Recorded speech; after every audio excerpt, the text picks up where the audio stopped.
오늘도 예배의 시청자가 아니고 예배의 참여자가 되기를 예수 이름으로 축원합니다. 우리가 성경을 볼 때는 성경은 하나님 입장에서 봐야 됩니다. 하나님 입장에서 봐야 성경이 이해되는 것이지, 사람 입장에서는 그 모든 것이 다 불완전하고 완벽하지 못하기 때문에, 그래서 사람들은 불평과 원만과 또 그 가운데 하나님을 대적하는 그러한 교만의 죄를 범하기도 합니다. 우리가 시각에 따라서 달리 해석이 되어지고 시각에 따라서 달라지는 것처럼, 사람들은 인간관계 속에서도 보면 각각 자기들이 가지고 있는 자기 입장에서만 이야기를 하죠. 자기 입장에서 요구하고 자기 입장에서만 생각하는 것이 인간관계를 어그러지게 만들고 깰 수도 있다는 것을 보게 됩니다. 우리는 하나님을 대할 때 그렇게 대해서는 안 됩니다. 하나님은 우리 모든 만물을 만드신 분이시며 그 모든 만물을 운행하실 수 있는 전능하신 분이심을 믿어야 합니다. 사람들은 사람과의 관계 속에서 가지고 있는 그 시각의 달라짐으로 전혀 엉뚱한 해답이 나올 수도 있다는 거죠. 어느 여고생들이 자주 다니는 떡볶이집이 있었다고 그럽니다. 근데 거기에 한 번은 시켰는데 그 주인 아저씨가 떡볶이를 갖고 오는데 고추장을 엄지손가락을 담궈가지고 오는 거예요. 그거를 보고 그 여고생이 너무 불결해서 하는 말이, 아저씨 거기 또 그릇에 엄지손가락이 담겨져 있잖아요 하고 물었더니, 괜찮아, 나는 안 뜨거워 그러더라는 거예요. 그러니까 자기는 안 뜨겁다고 하는 뜨거움을 얘기하고 있고, 그 여고생들은 불결함을 얘기하고 있는 생각과 같이 이 차이가 벌써 어긋난 것을 가지고 있습니다. 논산훈련소에서 자기 아들이 수료식을 하는데 한 200~300명 모여서 막 제식 훈련을 하고 총검수를 하고 하는 그런 모습을 보면서 어떤 아줌마가 소리를 칩니다. 그 몇백 명 되는 사람들이, 그래 그거 하나를 못 맞히냐, 내 아들만 맞고 다 틀렸더라, 그렇게 얘기를 했어요. 뭔 얘기인지 모르면 그만두세요. 그러니까 자기 아들만 틀린 거는 모르고 자기 아들만 맞고 다 틀렸다고 얘기하는 것은 자기 입장에서 생각하고 있는 그릇된 생각들이죠. 이와 같이 우리에게 있어서는 내 생각과 그런 내 입장과 내 것만 가지고 있는 것은 잘못된 판단을 초래할 수 있다는 겁니다. 그러나 우리는 잘 아셔야 되는 것은, 우리가 부모 입장에서 자녀를 양육하고 키운다 할지라도 대부분의 모든 요구들, 자녀들에게 하는 요구들에 대해서는 모두가, 물론 부모도 완벽하지는 않습니다만은, 그러나 대부분 아이들에게 요구하는 것이 아이를 위한 것이지 부모를 위해서 그렇게 하라고 말하지는 않습니다. 어비 그쪽으로 가지마 하고 말하는 것은 아이가 다칠까봐 그러는 것이고, 어비 그쪽으로 가면은 돼요 하고 난로에 가까이 하지 못하게 하는 것도 아이를 위하여 한 것이지 부모를 위해서 한 것은 아니거든요. 이와 같이 하나님께서 인간을 향하여 요구하시는 것은 그 요구 자체가 하나님을 위한 것이 아니고, 또 파괴케 하시는 것이 아니고 사람을 살리게 하심이고 사람을 구원코자 하시는 하나님의 요구입니다. 그러므로 우리는 하나님의 법을 쫓아 순종하며 사는 것은 우리가 사는 비결일진데, 많은 사람들, 대부분 사람들이 하나님을 떠나서 살아가려고 하는 것이 얼마나 어리석은지 몰라요. 여러분과 저는 분명히 아셔야 됩니다. 하나님에게는 양면성이라는 게 있습니다. 손바닥과 손등과 같이, 동전의 앞 뒷면과 같이 하나님은 무한하게 사랑이 많으시지만, 때로는 하나님은 정말 우리가 두렵으리만큼 요한계시록에 말씀한 것처럼 얼마나 두려울까. 바위야 나를 숨겨다오, 산천초목아 나를 숨겨달라고 하니만큼 하나님의 심판이 얼마나 혹독한지도 성경은 함께 말씀하고 있거든요. 우리가 보게 되면 아담이 타락한 이후에 모든 사람들에게 있어서 불신앙과 불순종이라는 것을 가지고 있게 되는데, 사탄의 유혹이라는 것은 딱 아주 쉽게 말하면 하나님같이 살아라, 하나님 없이 살아라, 이 두 가지의 말입니다. 하와를 타락하게 하고 하와에 대하여 유혹할 때도 뭐랍니까? 너 선악과 먹어도 내 눈이 밝아져 하나님같이 된다, 안 죽어 하고 그 하와에게 그렇게 유혹하죠. 오늘날 많은 사람들 너 하나님 없어도 살 수 있어, 염려하지 마, 하나님 없어도 된다. 하나님 같이 살아라. 내가 하나님이다. 오늘날 많은 사람들이 죄를 범하는 것은 내가 하나님이고 내가 하나님 없어도 살 수 있는 존재처럼 여깁니다. 그래서 믿지 않는 것은 하나님 없이 살려고 하는 것, 하나님의 도움 없이 살려고 하는 것, 기도하지 않는 것, 이것도 다 불신앙과 불순종에서부터 나온 그런 잔재들이라고 보는 거죠. 오늘 본문 말씀에는 유대교 지도자들과의 논쟁이 있은 후에 하신 예수께서 말씀하신 말씀들입니다. 유대교 그 지도자들에게 대하여 같이 모든 논쟁이 있게 되었고 그거를 기초로 해서 예수님 오늘 말씀하고 계시는데 10장에 가서는 예수께서 제자들에 대하여 이제 능력을 주시고 그들에게 대하여 복음을 전파할 수 있도록 영권을 주신 말씀이 나옵니다. 마태복음 10장 1절을 보게 되면 예수께서 그의 12 제자를 부르사 더러운 귀신을 쫓아내며 모든 병과 모든 약한 것을 고치는 권능을 주셨다라고 말씀을 하고 있습니다. 그러므로써 5절부터 8절을 보면 예수께서 이 12를 내보내시며 명하여 이르시되 이방인의 길로도 가지 말고 사마리아인의 고을에도 들어가지 말고 오히려 이스라엘 집에 잃어버린 양에게로 가라. 가면서 전파하여 말하되 천국이 가까이 왔다 하고 병든 자를 고치며 죽은 자를 살리며 나병 환자를 깨끗하게 하며 귀신을 쫓아내되 너희가 거저 받았으니 거저 주라 라고 말씀하시죠. 이와 같이 능력을 힘입혀 제자들을 가라 하고 명령하시고 이와 같이 제자들을 파송하신 것이 나옵니다. 11장에 가서는 예수께서 그 믿지 않는 자들에 대하여 많은 능력을 행하실 수 없어 그들에 대하여 책망하시는 회개를 촉구하시며 회개치 않는 자들에 대하여 책망하시는 말씀들이 나옵니다. 마태복음 11장 20절에서 24절을 보면 예수께서 권능을 가장 많이 행하신 고을들이 회개하지 아니하므로 그때 책망하시되 화 있을진저 고라시나 화 있을진저 베세다야 너희에게 행한 모든 권능을 두로와 시돈에서 행하였더라면 그들이 벌써 베옷을 입고 제에 앉아 회개하였으리라. 내가 너희에게 이르노니 심판날에 두로와 시돈이 너희보다 견디기 쉬우리라. 가버나움아 내가 하늘에까지 높아지겠느냐 음부에까지 낮아지리라. 내게 행한 모든 권능을 소돔에서 행하였더라면 그 성에 오늘까지 있었으리라. 내가 너희에게 이르노니 심판날에 소돔 땅이 너보다 견디기 쉬우리라 하시니라 하고 말씀하시죠. 곧 책망하신 것이 회개치 않으니까 그들에 대하여 예수께서 책망하신 그 말씀들이 나옵니다. 12장에 가서는 예수께서 눈 멀고 그리고 말 못하는 사람을 쫓아낸 말씀이 나옵니다. 그래서 그때에 22절에 보면 눈 멀고 말 못하는 사람이 있어서 귀신을 쫓아내시고 난 다음에 그가 나음을 입은 대목이 나오게 되죠. 그랬더니 그 종교 지도자들은 말합니다. 이가 귀신의 왕 바알세바를 힘입어 쫓아내는 것이다 라고 말을 하고 있습니다. 마태복음 12장 24절을 보게 되면 바리새인들은 듣고 이르되 이가 귀신의 왕 바알세바를 힘입지 않고는 귀신을 쫓아내지 못하느니라 하고 말을 합니다. 혹여 어떤 사람들이 저에게 묻습니다. 목사님, 믿는 사람인데도 물어봅니다.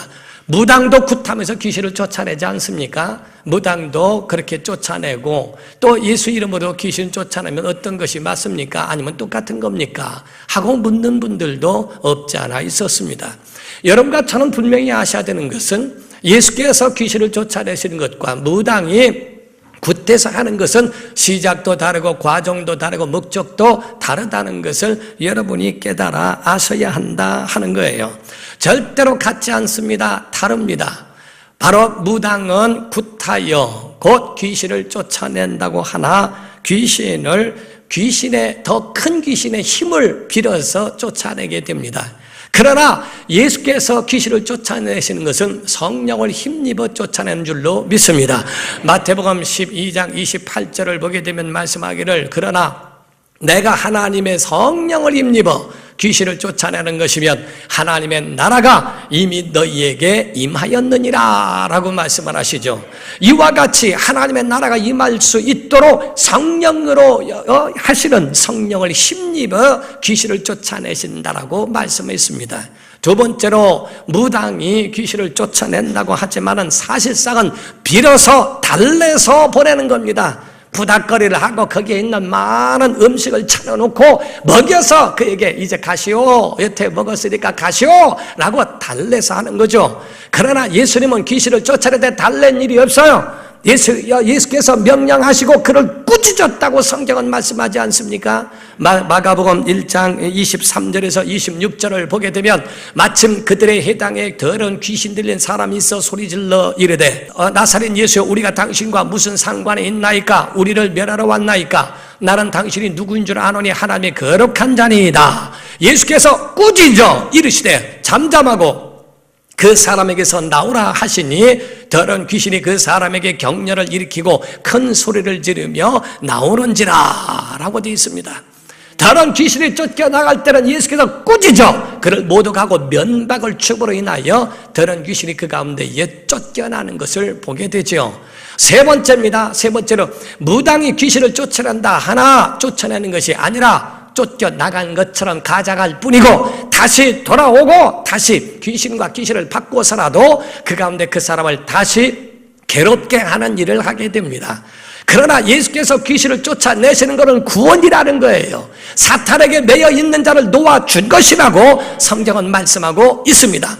누가복음 13장 10절에 보게 되면 예수께서 안식일에 한 회당에서 가르치실 때에 18해 동안이나 귀신 들려 앓으며 꼬부라져 조금도 펴지 못하는 한 여자가 있더라고 말씀하고 있습니다. 15절과 16절을 이어서 보면 주께서 대답하여 이르시되 외식하는 자들아, 너희가 각각 안식일에 자기의 소나 나귀를 외양간에서 풀어내어 이끌고 가서 물을 먹이지 아니하느냐? 그러면 18해 동안 사탄에게 매임받은 이 아브라함의 딸을 안식일에 이 매임에서 푸는 것이 합당하지 아니하냐라고 되어 있습니다.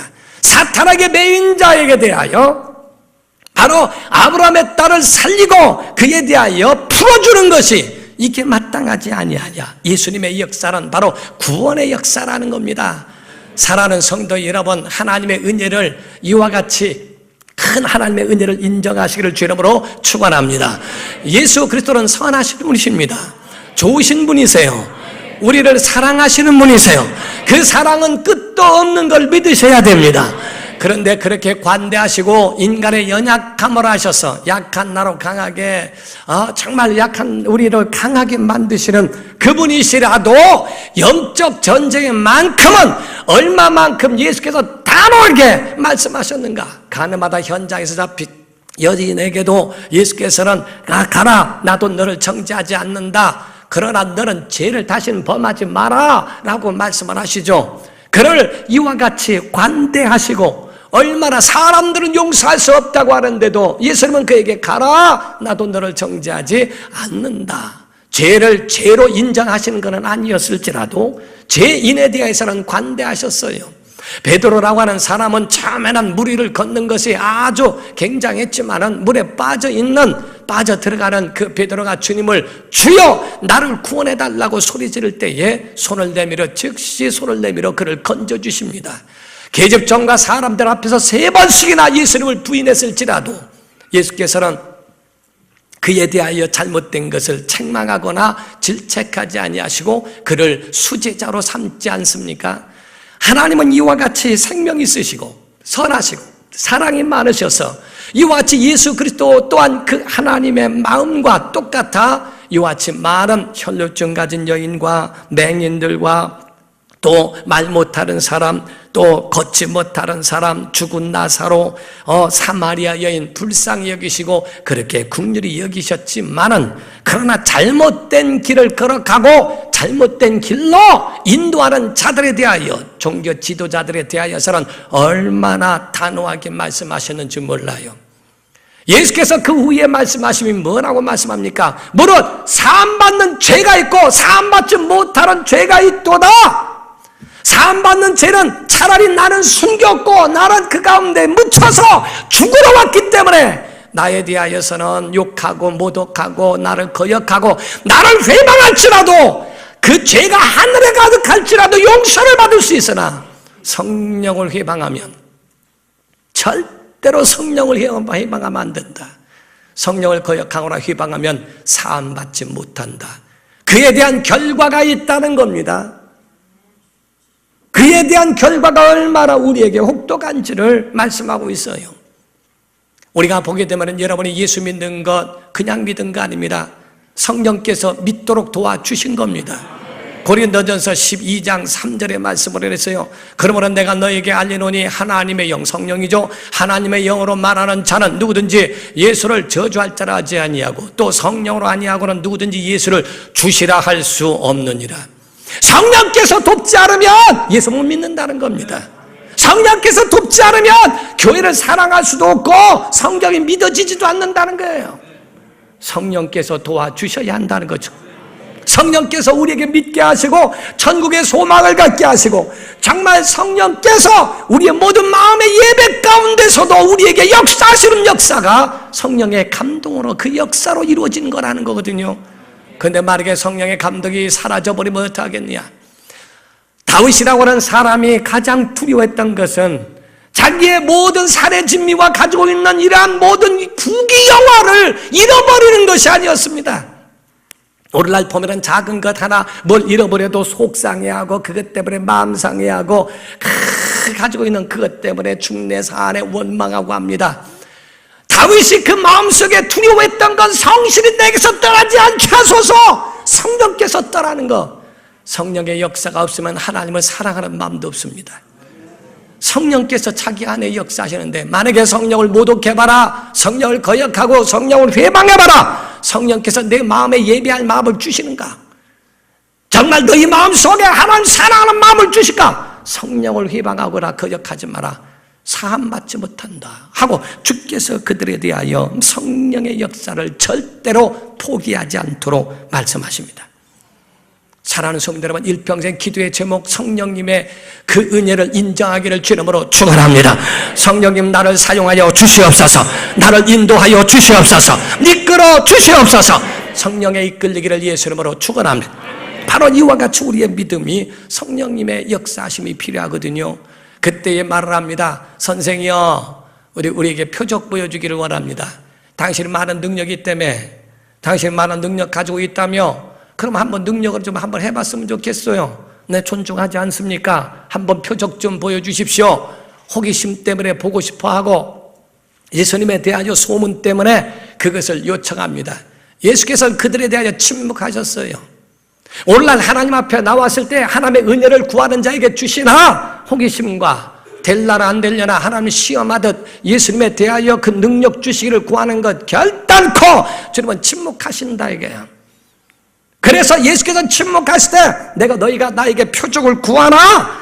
내가 너에게 보일 표적은 요나의 표적밖에 없다. 마태복음 12장 39절에 말씀합니다. 예수께서 대답하여 이르시되 악하고 음란한 세대가 표적을 구하나 선지자 요나의 표적밖에는 보일 표적이 없느니라 라고 말씀했어요. 여기서 악하다는 말은 사탄에게 쓰신 말씀이에요. 내가 질문하는 게 사탄적이로구나. 음란이라고 하는 것은 성적인 관계를 뜻하는 것이 아니라 한 남편을 두고 다른 남자를 보는, 또 한 여인을 두고 다른 여자를 보는 그런 영적 간음적인 부분을 말합니다. 곧 하나님을, 유일하신 하나님을 섬겨야 될 자가 우상 숭배한 것에 대하여 보시고 그에 대하여 바로 음란하다고 표현하신 겁니다. 내가 질문한 것이 악하구나, 사탄적이로구나, 이건 우상 숭배에 해당하는 것인데 이러한 세대가 나에게 표적을 구하지만은 내가 보일 표적은 요나의 표적이다. 요나는 큰 물고기 뱃속에서 3일 동안 있었습니다. 죽어도 10번은 더 죽었겠죠. 그러나 10번은 더 죽었겠었던 그러한 사람이 3일 만에 그 물고기가 토해내버려 살았어요. 예수께서는 십자가에 못 박히는 죽음을 맛보게 됩니다. 그러나 3일 만에 다시 부활하는 역사가 일어납니다. 이와 같이 예수께서 요나의 표적이라고 말씀하심으로 자기의 죽고 그리고 부활하시는 그 십자가의 죽음과 부활에 대하여 말씀하고 있습니다. 그러시면서 예수 말씀하시기를 표적을 구하는 너희들에게 책망할 자가 있다. 그것은 니느웨 사람들이 일어나서 아마 마지막 때에 너희를 책망할 거다. 그리고 남방 여왕에 의하여 이루어졌던 그 시대의 사람들이 너희를 책망할 것이다. 왜냐하면 니느웨 땅에 요나가 가서 거기서 말을 전합니다. 40일 뒤에는 하나님이 여기 땅을 다 몰살하실 겁니다. 다 멸망하실 것이다. 그때에 3일 길을 직선으로 가도 3일 길인데 그 도시를 돌아다닐 때에 3일 동안은 설렁설렁 다니면서 말을 했어도 왕에서부터 짐승까지 다 베어실 거 회개했다. 요나의 가짜는 그 아주 그 마음에도 없었던 그 외침만 듣고도 그 마음속에 회개 역사가 일어났거늘 너희는 예수를 직접 보고서도 회개하지 않는가? 너는 그 음성을 듣고서도 그 마음에 감동이 없는가? 아마 니네 사람들이 일어나 얼마나 완악하면 우리는 그 요나의 소리만 듣고서도 회개했는데 얼마나 악하고 얼마나 음란하면 하나님의 음성을 듣지 아니하고 웬만한 것으로는 회개도 하지 않고 도리어 도전하고 도리어 거부하는 자들인가? 솔로몬 때에 솔로몬의 지혜 하나만 보기를 위하여서 남방에서부터 스바라고 하는 여왕이 자기 마차에다가 금을 가득 싣고 와서 솔로몬을 만났다고 되어 있어요. 내가 솔로몬만 못하냐? 예수님 말씀하시는 겁니다. 솔로몬보다 더 큰 이가 여기 있느니라. 그런데 내가 솔로몬보다 못하느냐? 그들은 솔로몬의 지혜 하나를 얻기 위해서 그거를 보고자 해서 마차에다가 금을 싣고 와서 솔로몬을 바라보면서 그렇게 했거든. 내가 솔로몬만 못한 것이냐? 아마 솔로몬 때 있었던 사람들이 마지막에 일어나 아니 우리는 솔로몬을 보고서도 그렇게 됐건했는데 그렇게 감동을 받고 이건 하나님의 시대에 감동된 것이라고 말할 텐데 아니 너희는 그분을 직접 뵙고서도 메시아를 직접 만나고서도 어떻게 감동이 없느냐? 오늘날 여러분과 우리에게도 말씀하실 겁니다.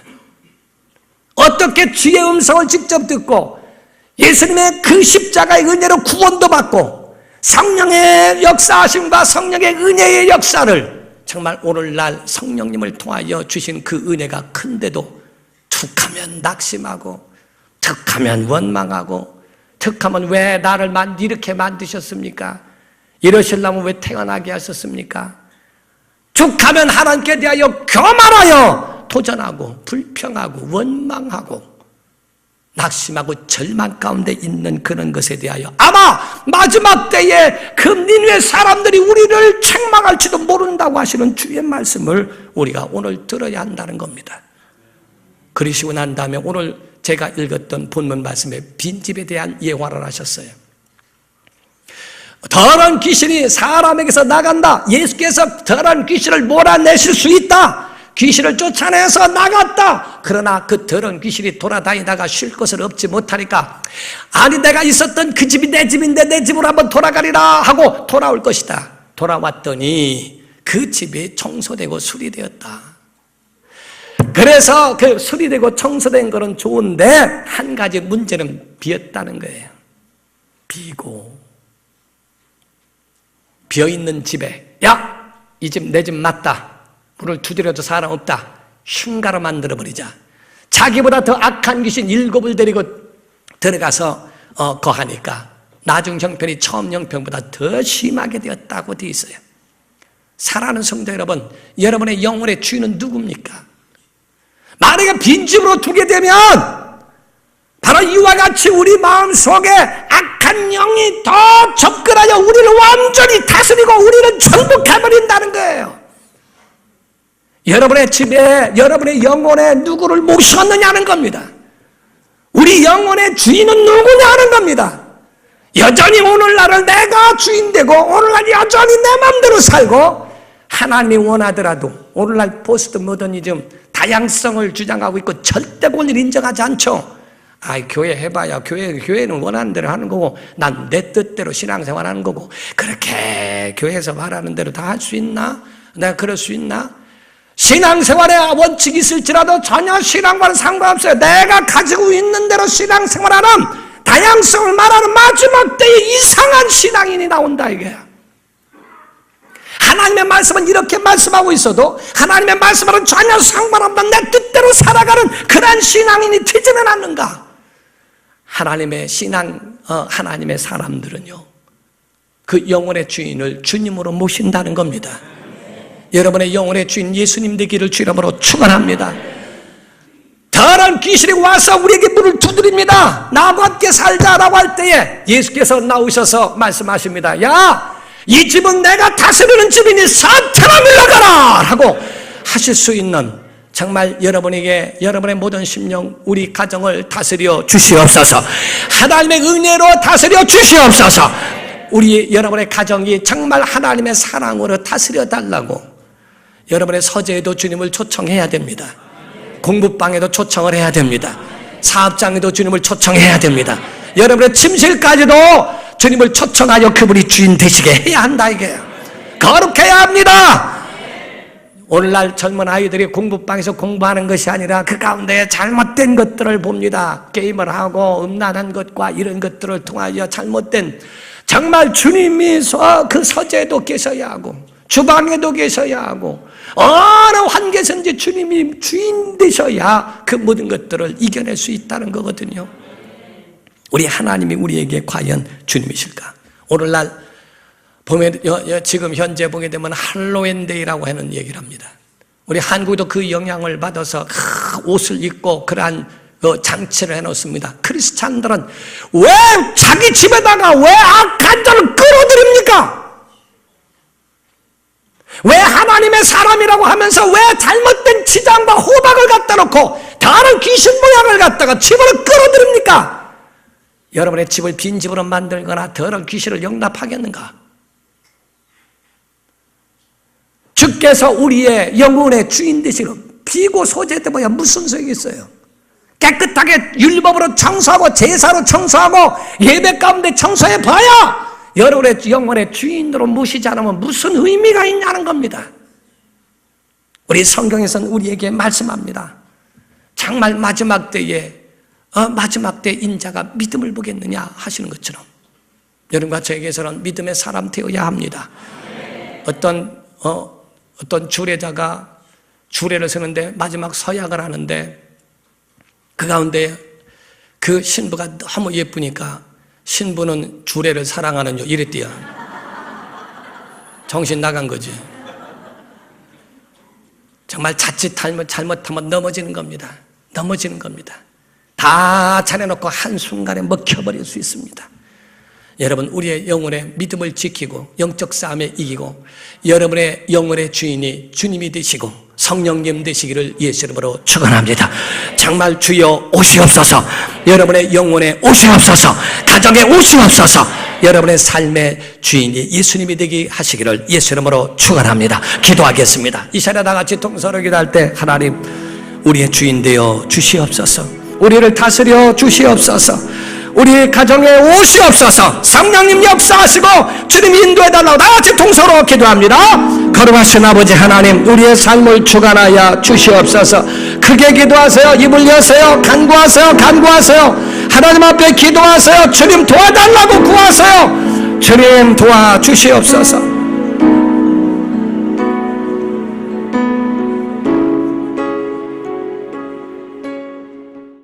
오늘도 예배에 시청자가 아니고 예배에 참여자가 되기를 예수 이름으로 축원합니다.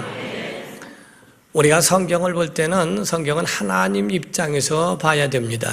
하나님 입장에서 봐야 성경이 이해되는 것이지 사람 입장에서는 그 모든 것이 다 불완전하고 완벽하지 못하기 때문에 그래서 사람들은 불평과 원만과 또 그 가운데 하나님을 대적하는 그러한 교만의 죄를 범하기도 합니다. 우리가 시각에 따라서 달리 해석이 되어지고 시각에 따라서 달라지는 것처럼 사람들은 인간관계 속에서도 보면 각각 자기들이 가지고 있는 자기 입장에서만 이야기를 하죠.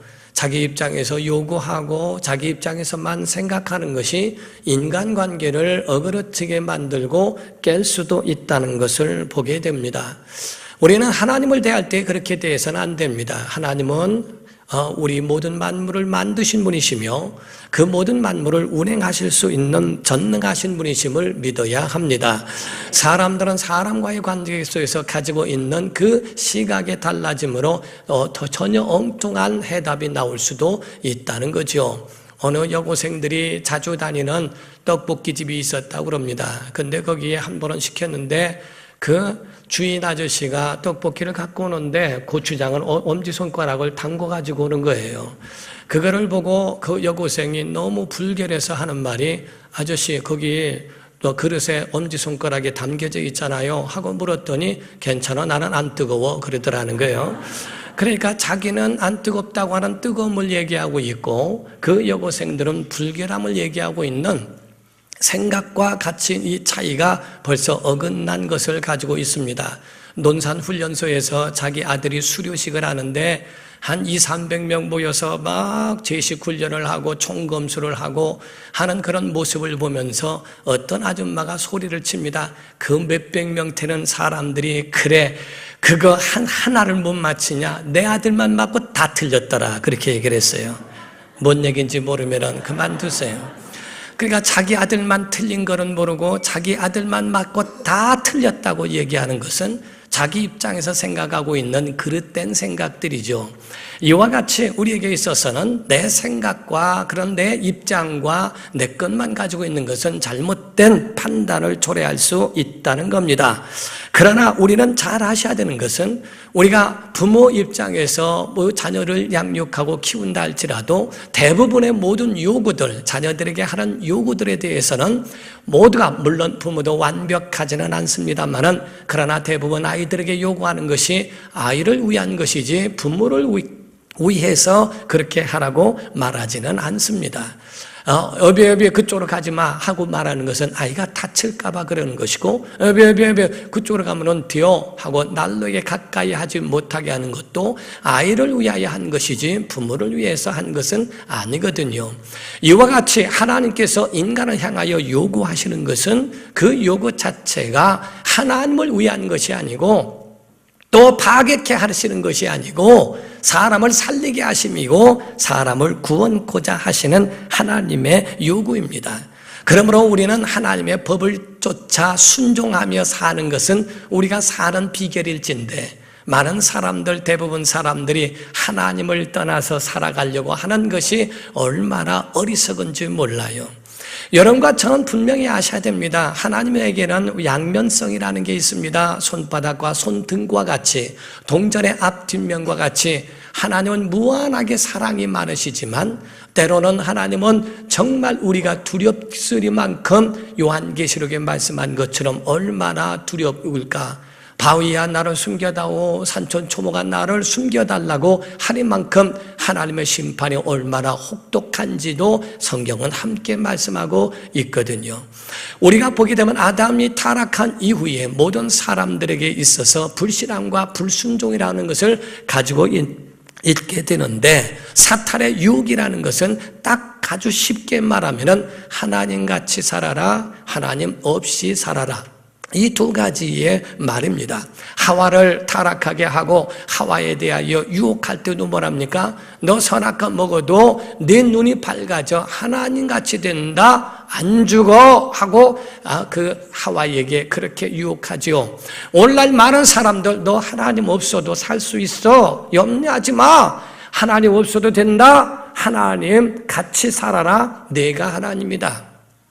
오늘날 많은 사람들이 죄를 범하는 것은 내가 하나님이고 내가 하나님 없어도 살 수 있는 존재처럼 여깁니다. 그래서 믿지 않는 것은 하나님 없이 살려고 하는 것, 하나님의 도움 없이 살려고 하는 것, 기도하지 않는 것, 이것도 다 불신앙과 불순종에서부터 나온 그런 잔재들이라고 보는 거죠. 오늘 본문 말씀에는 유대교 지도자들과의 논쟁이 있은 후에 하신 예수께서 말씀하신 말씀들입니다. 유대교 그 지도자들에게 대하여 같이 모든 논쟁이 있게 되었고, 그거를 기초로 해서 예수님 오늘 말씀하고 계시는데, 10장에 가서는 예수께서 제자들에 대하여 이제 능력을 주시고 그들에게 대하여 복음을 전파할 수 있도록 영권을 주신 말씀이 나옵니다. 마태복음 10장 1절을 보게 되면 예수께서 그의 12 제자를 부르사 더러운 귀신을 쫓아내며 모든 병과 모든 약한 것을 고치는 권능을 주셨다라고 말씀을 하고 있습니다. 그러므로써 5절부터 8절을 보면 예수께서 이 12를 내보내시며 명하여 이르시되 이방인의 길로도 가지 말고 사마리아인의 고을에도 들어가지 말고 오히려 이스라엘 집에 잃어버린 양에게로 가라. 가면서 전파하여 말하되 천국이 가까이 왔다 하고 병든 자를 고치며 죽은 자를 살리며 나병 환자를 깨끗하게 하며 귀신을 쫓아내되 너희가 거저 받았으니 거저 주라 라고 말씀하시죠. 이와 같이 능력을 힘입혀 제자들을 가라 하고 명령하시고 이와 같이 제자들을 파송하시는 것이 나옵니다. 11장에 가서는 예수께서 그 믿지 않는 자들에 대하여 많은 능력을 행하실 수 없어 그들에 대하여 책망하시는, 회개를 촉구하시며 회개치 않는 자들에 대하여 책망하시는 말씀들이 나옵니다. 마태복음 11장 20절에서 24절을 보면 예수께서 권능을 가장 많이 행하신 고울들이 회개하지 아니하므로 그때 책망하시되 화 있을진저 고라시나 화 있을진저 베세다야 너희에게 행한 모든 권능을 두로와 시돈에서 행하였더라면 그들이 벌써 베옷을 입고 제에 앉아 회개하였으리라. 내가 너희에게 이르노니 심판날에 두로와 시돈이 너희보다 견디기 쉬우리라. 가버나움아 내가 하늘에까지 높아지겠느냐 음부에까지 낮아지리라. 내게 행한 모든 권능을 소돔에서 행하였더라면 그 성에 오늘까지 있었으리라. 내가 너희에게 이르노니 심판날에 소돔 땅이 너보다 견디기 쉬우리라 하시니라 하고 말씀하시죠.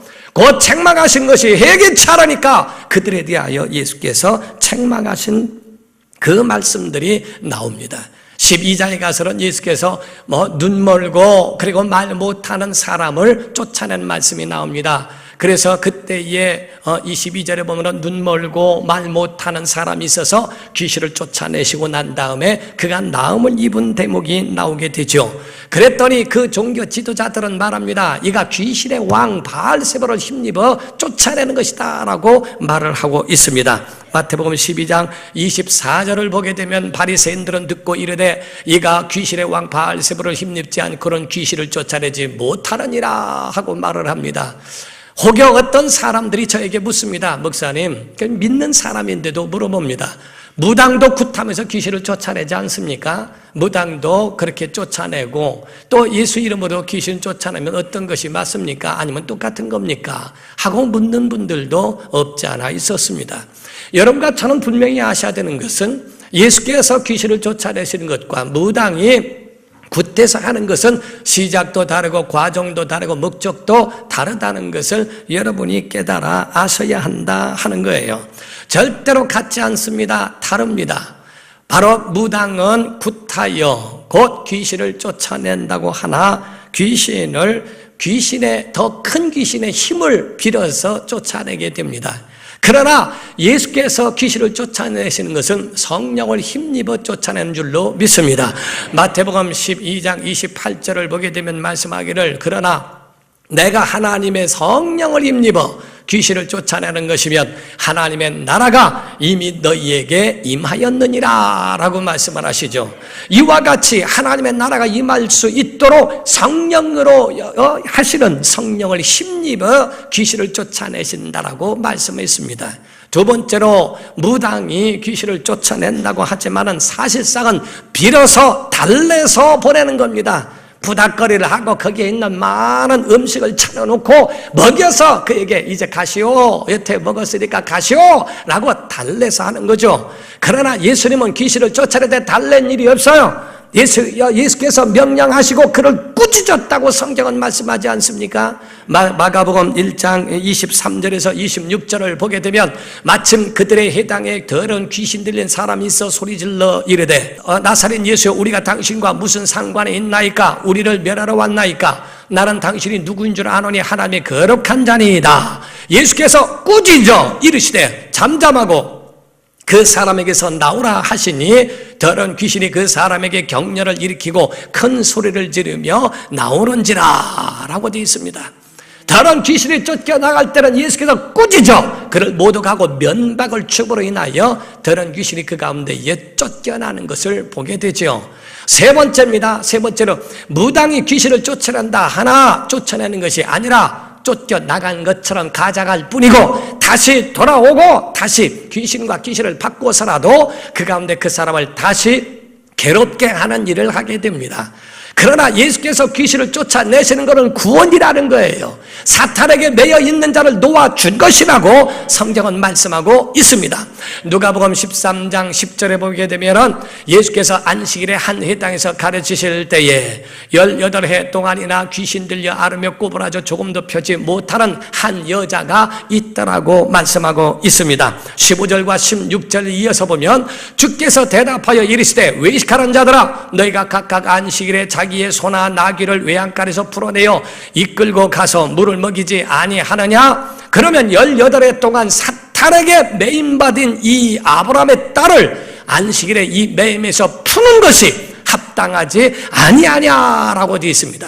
사탄에게 매인 자에게 대하여 바로 아브라함의 딸을 살리고 그에 대하여 풀어주는 것이 이게 마땅하지 아니하냐. 예수님의 역사는 바로 구원의 역사라는 겁니다. 사랑하는 성도 여러분, 하나님의 은혜를 이와 같이 큰 하나님의 은혜를 인정하시기를 주 이름으로 축원합니다. 예수 그리스도는 선하신 분이십니다. 좋으신 분이세요. 우리를 사랑하시는 분이세요. 그 사랑은 끝도 없는 걸 믿으셔야 됩니다. 그런데 그렇게 관대하시고 인간의 연약함을 하셔서 약한 나로 강하게 정말 약한 우리를 강하게 만드시는 그분이시라도 영적 전쟁만큼은 얼마만큼 예수께서 단호하게 말씀하셨는가. 가늠하다 현장에서 잡힌 여인에게도 예수께서는 가라 나도 너를 정죄하지 않는다. 그러나 너는 죄를 다시는 범하지 마라 라고 말씀을 하시죠. 그를 이와 같이 관대하시고 얼마나 사람들은 용서할 수 없다고 하는데도 예수님은 그에게 가라 나도 너를 정죄하지 않는다. 죄를 죄로 인정하시는 것은 아니었을지라도 죄인에 대해서는 관대하셨어요. 베드로라고 하는 사람은 처음에는 물 위를 걷는 것이 아주 굉장했지만은 물에 빠져 들어가는 그 베드로가 주님을 주여 나를 구원해 달라고 소리 지를 때에 손을 내밀어 즉시 손을 내밀어 그를 건져 주십니다. 계집종과 사람들 앞에서 3번씩이나 예수님을 부인했을지라도 예수께서는 그에 대하여 잘못된 것을 책망하거나 질책하지 아니하시고 그를 수제자로 삼지 않습니까? 하나님은 이와 같이 생명이 있으시고 선하시고 사랑이 많으셔서 이와 같이 예수 그리스도 또한 그 하나님의 마음과 똑같아 이와 같이 많은 혈루증 가진 여인과 맹인들과 또 말 못하는 사람, 또 걷지 못하는 사람, 죽은 나사로, 사마리아 여인 불쌍히 여기시고 그렇게 긍휼히 여기셨지만은 그러나 잘못된 길을 걸어가고 잘못된 길로 인도하는 자들에 대하여 종교 지도자들에 대하여서는 얼마나 단호하게 말씀하셨는지 몰라요. 예수께서 그 후에 말씀하심이 뭐라고 말씀합니까? 무릇 사함받는 죄가 있고 사함받지 못하는 죄가 있도다. 사함받는 죄는 차라리 나는 숨겼고 나는 그 가운데 묻혀서 죽으러 왔기 때문에 나에 대하여서는 욕하고 모독하고 나를 거역하고 나를 회방할지라도 그 죄가 하늘에 가득할지라도 용서를 받을 수 있으나 성령을 회방하면 절대로 성령을 회방하면 안 된다. 성령을 거역하거나 회방하면 사함받지 못한다. 그에 대한 결과가 있다는 겁니다. 그에 대한 결과가 얼마나 우리에게 혹독한지를 말씀하고 있어요. 우리가 보게 되면 여러분이 예수 믿는 것 그냥 믿은 거 아닙니다. 성령께서 믿도록 도와주신 겁니다. 고린도전서 12장 3절의 말씀을 했어요. 그러므로 내가 너에게 알리노니 하나님의 영 성령이죠. 하나님의 영으로 말하는 자는 누구든지 예수를 저주할 자라 하지 아니하고 또 성령으로 아니하고는 누구든지 예수를 주시라 할 수 없느니라. 성령께서 돕지 않으면 예수 못 믿는다는 겁니다. 성령께서 돕지 않으면 교회를 사랑할 수도 없고 성경이 믿어지지도 않는다는 거예요. 성령께서 도와주셔야 한다는 거죠. 성령께서 우리에게 믿게 하시고 천국의 소망을 갖게 하시고 정말 성령께서 우리의 모든 마음의 예배 가운데서도 우리에게 역사하시는 역사가 성령의 감동으로 그 역사로 이루어진 거라는 거거든요. 그런데 만약에 성령의 감동이 사라져버리면 어떡하겠냐. 다윗이라고 하는 사람이 가장 두려워했던 것은 자기의 모든 살해 진미와 가지고 있는 이러한 모든 부귀 영화를 잃어버리는 것이 아니었습니다. 오늘날 보면은 작은 것 하나 뭘 잃어버려도 속상해하고 그것 때문에 마음 상해하고 가지고 있는 그것 때문에 중내 사안에 원망하고 합니다. 다윗이 그 마음속에 두려워했던 건 성신이 내게서 떠나지 않게 하소서, 성령께서 떠나는 거. 성령의 역사가 없으면 하나님을 사랑하는 마음도 없습니다. 성령께서 자기 안에 역사하시는데 만약에 성령을 모독해봐라, 성령을 거역하고 성령을 회방해봐라, 성령께서 내 마음에 예배할 마음을 주시는가? 정말 너희 마음속에 하나님 사랑하는 마음을 주실까? 성령을 회방하거나 거역하지 마라, 사함받지 못한다 하고 주께서 그들에 대하여 성령의 역사를 절대로 포기하지 않도록 말씀하십니다. 사랑하는 성도 여러분, 일평생 기도의 제목 성령님의 그 은혜를 인정하기를 주님으로 축원합니다. 성령님 나를 사용하여 주시옵소서, 나를 인도하여 주시옵소서, 이끌어 주시옵소서. 성령의 이끌리기를 예수 이름으로 축원합니다. 바로 이와 같이 우리의 믿음이 성령님의 역사하심이 필요하거든요. 그때에 말을 합니다. 선생이여, 우리에게 표적 보여주기를 원합니다. 당신이 많은 능력이 있다며, 당신이 많은 능력 가지고 있다며, 그럼 한번 능력을 좀 한번 해봤으면 좋겠어요. 네, 존중하지 않습니까? 한번 표적 좀 보여주십시오. 호기심 때문에 보고 싶어하고 예수님에 대하여 소문 때문에 그것을 요청합니다. 예수께서는 그들에 대하여 침묵하셨어요. 오늘날 하나님 앞에 나왔을 때 하나님의 은혜를 구하는 자에게 주시나 호기심과 될라나 안 되려나 하나님 시험하듯 예수님에 대하여 그 능력 주시기를 구하는 것 결단코 주님은 침묵하신다 이게요. 그래서 예수께서 침묵하실 때 내가 너희가 나에게 표적을 구하나? 내가 너에게 보일 표적은 요나의 표적밖에 없다. 마태복음 12장 39절에 말씀합니다. 예수께서 대답하여 이르시되 악하고 음란한 세대가 표적을 구하나 선지자 요나의 표적밖에는 보일 표적이 없느니라 라고 말씀했어요. 여기서 악하다는 말은 사탄에게 쓰신 말씀이에요. 내가 질문하는 게 사탄적이로구나. 음란이라고 하는 것은 성적인 관계를 뜻하는 것이 아니라 한 남편을 두고 다른 남자를 보는, 또 한 여인을 두고 다른 여자를 보는 그런 영적 간음적인 부분을 말합니다. 곧 하나님을, 유일하신 하나님을 섬겨야 될 자가 우상 숭배한 것에 대하여 보시고 그에 대하여 바로 음란하다고 표현하신 겁니다. 내가 질문한 것이 악하구나, 사탄적이로구나, 이건 우상 숭배에 해당하는 것인데, 이러한 세대가 나에게 표적을 구하지만은 내가 보일 표적은 요나의 표적이다. 요나는 큰 물고기 뱃속에서 3일 동안 있었습니다. 죽어도 10번은 더 죽었겠죠. 그러나 10번은 더 죽었겠었던 그러한 사람이 3일 만에 그 물고기가 토해내버려 살았어요. 예수께서는 십자가에 못 박히는 죽음을 맛보게 됩니다. 그러나 3일 만에 다시 부활하는 역사가 일어납니다. 이와 같이 예수께서 요나의 표적이라고 말씀하심으로 자기의 죽고 그리고 부활하시는 그 십자가의 죽음과 부활에 대하여 말씀하고 있습니다. 그러시면서 예수 말씀하시기를 표적을 구하는 너희들에게 책망할 자가 있다. 그것은 니느웨 사람들이 일어나서 아마 마지막 때에 너희를 책망할 거다. 그리고 남방 여왕에 의하여 이르셨던 그 시대의 사람들이 너희를 책망할 것이다.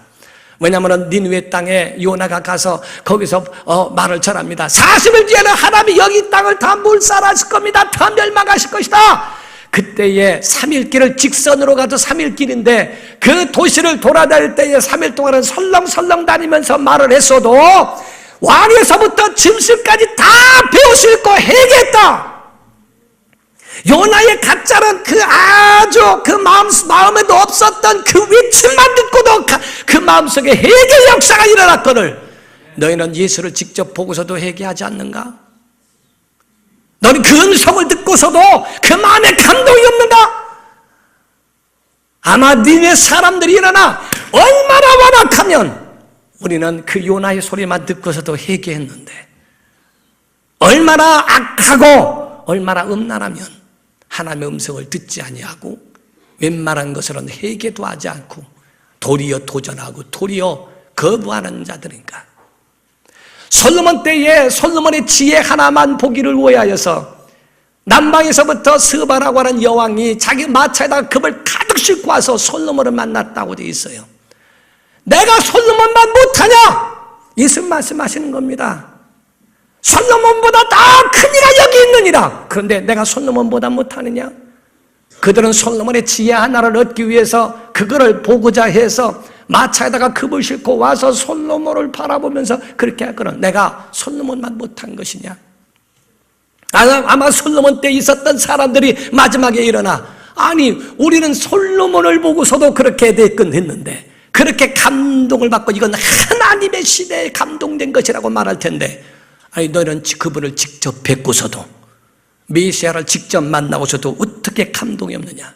오늘날 여러분과 우리에게도 말씀하실 겁니다. 어떻게 주의 음성을 직접 듣고 예수님의 그 십자가의 은혜로 구원도 받고 성령의 역사하심과 성령의 은혜의 역사를, 정말 오늘날 성령님을 통하여 주신 그 은혜가 큰데도 툭하면 낙심하고, 툭하면 원망하고, 툭하면 왜 나를 이렇게 만드셨습니까? 이러시려면 왜 태어나게 하셨습니까? 툭하면 하나님께 대하여 교만하여 도전하고 불평하고 원망하고 낙심하고 절망 가운데 있는 그런 것에 대하여 아마 마지막 때에 그 니느웨 사람들이 우리를 책망할지도 모른다고 하시는 주의 말씀을 우리가 오늘 들어야 한다는 겁니다. 그러시고 난 다음에 오늘 제가 읽었던 본문 말씀에 빈집에 대한 예화를 하셨어요. 더러운 귀신이 사람에게서 나간다. 예수께서 더러운 귀신을 몰아내실 수 있다. 귀신을 쫓아내서 나갔다. 그러나 그 더러운 귀신이 돌아다니다가 쉴 곳을 얻지 못하니까, 아니 내가 있었던 그 집이 내 집인데 내 집으로 한번 돌아가리라 하고 돌아올 것이다. 돌아왔더니 그 집이 청소되고 수리되었다. 그래서 그 수리되고 청소된 거는 좋은데 한 가지 문제는 비었다는 거예요. 비고